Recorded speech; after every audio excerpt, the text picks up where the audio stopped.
HDTV lighted truss pillar. We're going to start things off by building from the ground up. We're going to grab our base plate. It's a 20-pound base plate.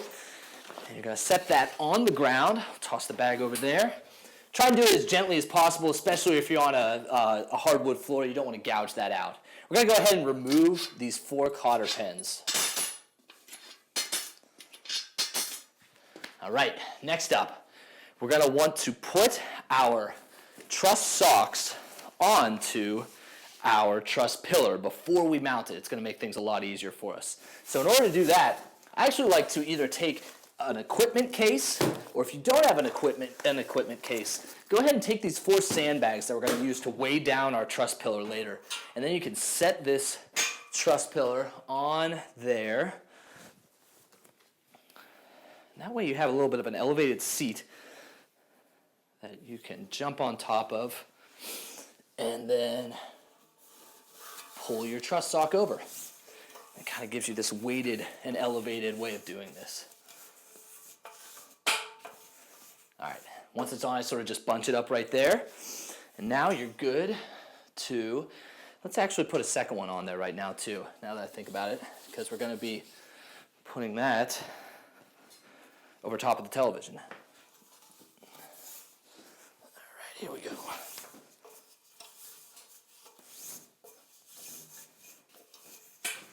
All right, we have our 2 socks on now.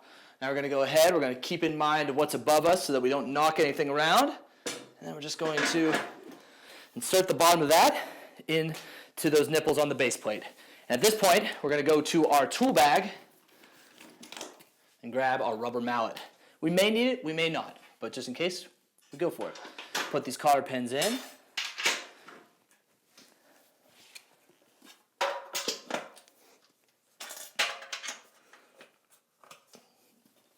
And then any of them that didn't go the full way through, you're just going to want to tap a few times with your rubber mallet.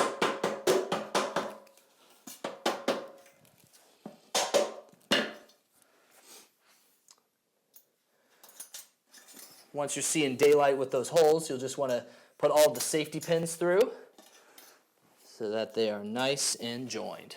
All right, the truss pillar is up and ready. Next up, we're going to want to put on our television mounting plate. Before we do that, I'm going to raise this up as high as I can.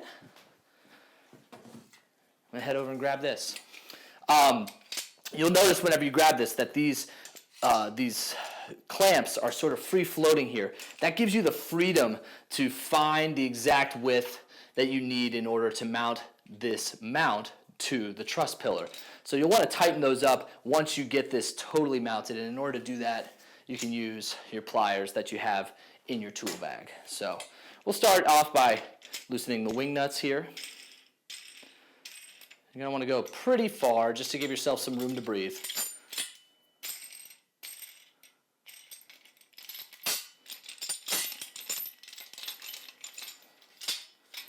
And then on this 6-foot truss pillar, this is a 2-meter stick, so just a little bit more than 6 feet. You're going to want to go as high as you possibly can.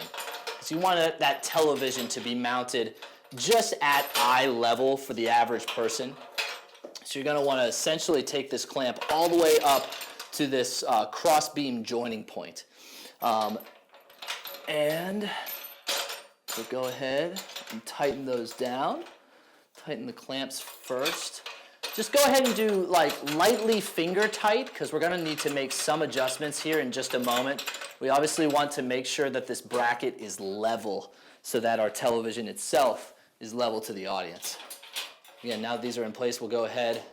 We want to make this as even as possible. There's a little bit of an arrow here too.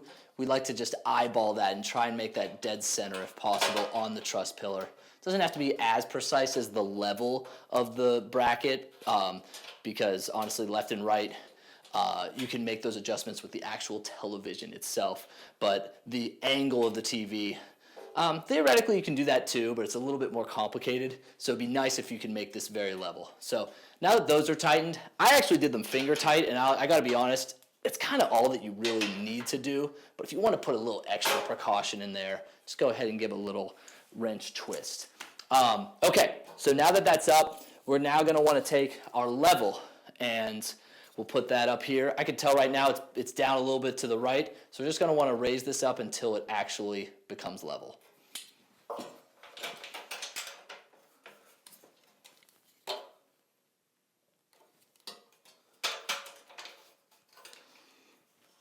Okay, we're level. Things are looking good. So before we even mount our television, I'm going to go ahead and I'm going to take care of the lighted component of our lighted truss pillar. In order to do that, we use this great Chauvet Slim Par Q12. It's a Bluetooth par can that's very powerful, very bright. It allows you to plug it in and control it with an app on your phone very simply. So I'll go ahead, before things are just too crazy down here, I'm just going to go ahead and slide this in, yoke first, into the bottom of the truss pillar. I'm going to point that straight up. I'll go ahead and power it up.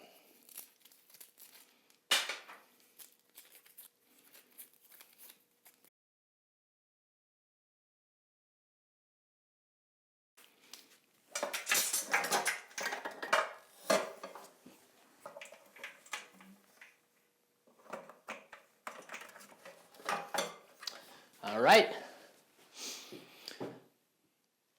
All right, very cool. Now that your pillar is set up, before we start putting the television on and putting a lot of weight on the top of the pillar, we're going to put these sandbags down onto the base just to secure it a little bit more. Okay, now it's time to get the television. We always will have 2 people on events with lighted truss pillars with HDTVs because it's just a big piece of equipment. And so right now we're going to ask Nick to come on in. Hey, Nick. Hello.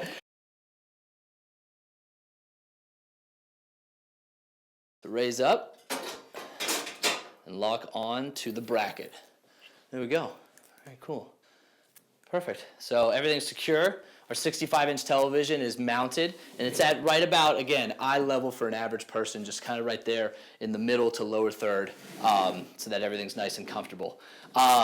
We do have, going back to this, and we have our top scrim, our top sleeve. Doesn't make a huge difference here with our 6-foot truss pillar, but it's still nice to have if someone were to walk behind this television, they can see that it's nice and clean up there. It really comes into play if we have a 10-foot version, a 3-meter stick, and in that case, that stick would actually be showing up on top of this television, and we'd want to cover that with our second sleeve. So it's just a good practice to get into, just have one on the bottom of the television and one on top. Beautiful. So next up, we're going to want to go ahead and get our power and our signal components. So HDMI cable, it's the primary cable that we're going to use to send a signal to the television from our source. And then, of course, our AC power cable is what we're going to want to use there too. We make sure that we have long enough lengths. I believe this is a 12-foot length, so it's great because it can plug into the back of this television, and then it can run down the length of the truss pillar and plug right into our cube tap. We're going to want to put a cube tap right there with our Q12, so both of those can be powered up by one power source. So once you get plugged in, find that it's nice to kind of neatly thread everything through the actual bracket and the truss pillar itself, so you can have a nice, neat cable run that'll go down the length of your pillar. And again, we're going to wind up taking that down to our light, where we're going to eventually plug our power in to a cube tap underneath. Our HDMI, very similar. Clean up that Velcro. I'm actually going to start at the bottom in this case, and I'm going to come up.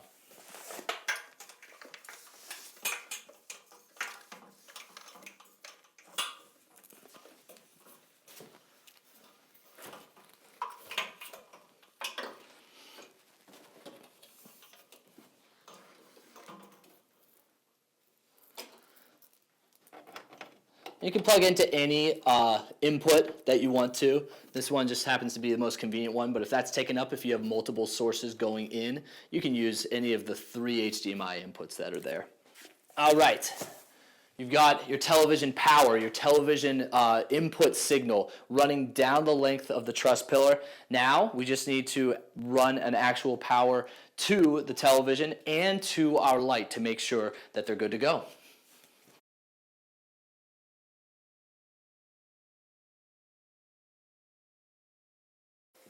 Now, the function that you're going to want your Q12 to be on, it depends on how you want to control it. I prefer using the Bluetooth app that Chauvet has created, and so if you want to use that, which I highly recommend, it's a free app, you're going to want to toggle the menu button until you get to the option that says BLE. BLE. And once you're there, you can start cleaning up. And then we can just go ahead and fire up that app and provide some light. We're also going to want to test, make sure that our television is up and running as well, which it is, which is great. Everything's good to go, and of course, once you connect your HDMI to your source, you'll just want to toggle through the HDMI channels on the television using this remote and the input source button, which is right here under the channel buttons on the right-hand side. You'll get linked up, and you'll be able to provide any media source that you plug in. So that is it, folks. The HDTV lighted truss pillar. Have fun and good luck.